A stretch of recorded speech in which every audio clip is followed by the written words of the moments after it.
May 17, 2025.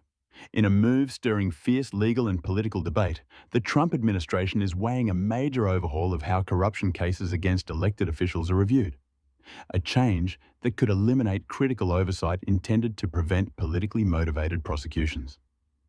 According to multiple Justice Department sources, Attorney General Pam Bondi is considering removing the requirement for federal prosecutors to consult with or gain approval from the Justice Department's Public Integrity Section, PN, before charging members of Congress.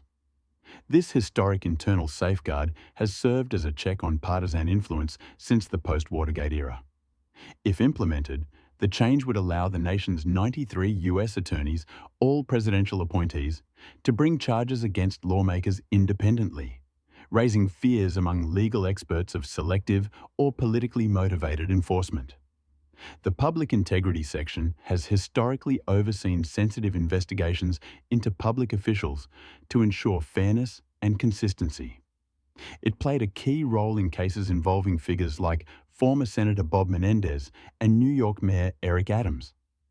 Now, with the section downsized from 30 attorneys to fewer than 5, and its former leadership purged or reassigned, critics warn the DOJ is dismantling the very system that guards against politically charged prosecutions, especially in election years.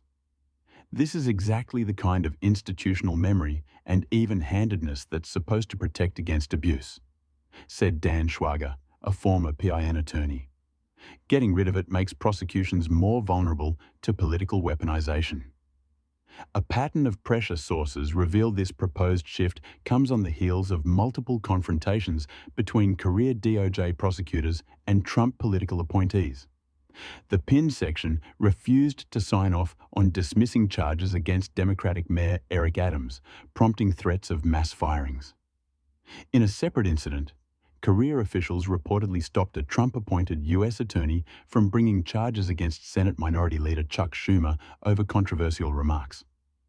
One long-serving PIN prosecutor, Edward Sullivan, ultimately signed the Adams motion under duress to prevent his colleagues from losing their jobs.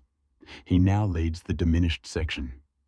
Created after Watergate to restore public trust, the Public Integrity Section has long acted as a bulwark against the politicization of justice.